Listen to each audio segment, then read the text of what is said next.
Sungai dari Firdaus, suatu pandangan Darwinan tentang kehidupan, karya Richard Dawkins. Sebagai kenangan untuk Henry Conlord Dawkins, 1921-1992, peneliti distrik John's College, Oxford. Seorang suhu dalam seni membuat berbagai hal menjadi jelas. Dan sebatang sungai mengalir dari Firdaus untuk mengairi taman itu. Kejadian 2.10. Kata pengantar. Alam tampaknya merupakan nama akrab untuk bermiliar-miliar partikel yang secara niskala bermain biliar. Piet Hein. Piet Hein mampu mengungkapkan sosok dunia fisika murni dan asali yang klasik itu.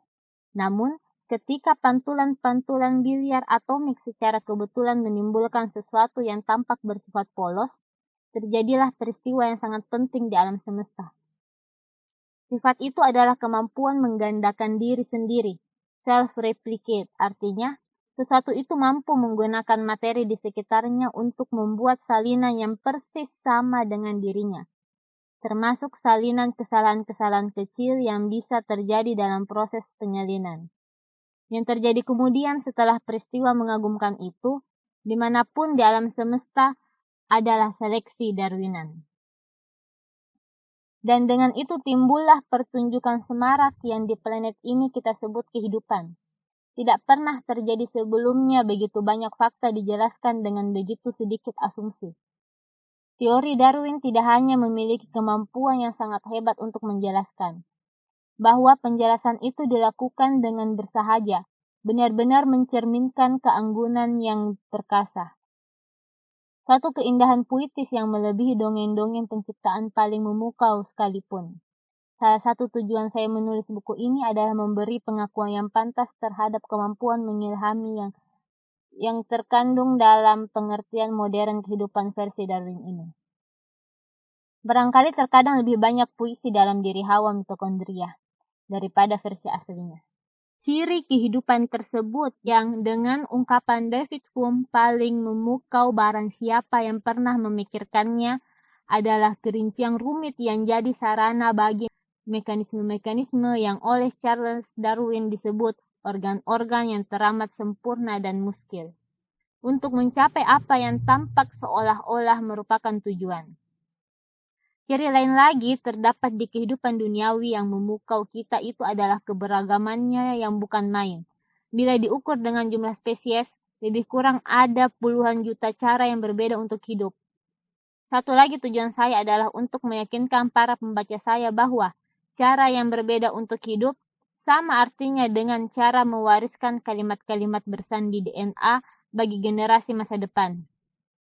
Yang saya maksud dengan sungai adalah sungai DNA yang mengalir dan bercabang sepanjang waktu geologis dan tamsil dinding sungai curam yang membatasi permainan genetik setiap spesies ternyata menjadi suatu alat penjelasan yang sangat kuat dan berguna.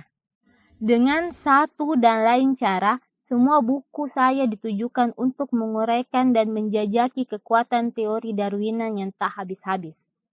Kekuatan yang menghempas kapan saja dan di mana saja ada cukup waktu untuk berkembangnya serta akibat penggandaan diri yang asali itu. Sungai dari Firdaus melanjutkan misi ini dan membawa hingga ke suatu titik klimaks luar bumi. Cerita mengenai akibat-akibat yang bisa timbul bila gejala penggandaan disuntikkan ke dalam permainan biliar atomik yang sejauh ini masih bersahaja. Selama menulis buku ini, saya telah mendapat dukungan, dorongan, nasihat, dan kritik membangun dalam berbagai rupa dari Michael Burkett, John Brockman, Steve Davis, Daniel Dennett, John Krebs, Sarah Lipicon, Jerry Leon, dan khususnya istri saya, Lala Ward, yang juga membuat gambar-gambar.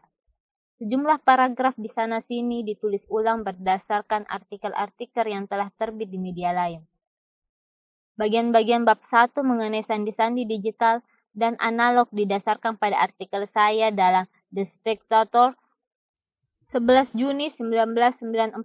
Pemaparan karya-karya Dan Nilsson dan Susan Kilgore tentang evolusi mata dalam bab 3 sebagian diambil dari artikel News and Views Saya yang dimuat dalam Nature 21 April 1994. Saya mengucapkan terima kasih kepada para redaktur semua jurnal tersebut yang memesan artikel-artikel itu. Terakhir, saya berterima kasih kepada John Brockman dan Anthony Chisholm atas undangan yang sejak semula dimaksudkan untuk ikut dalam seri The Science Masters ini. Oxford 1994.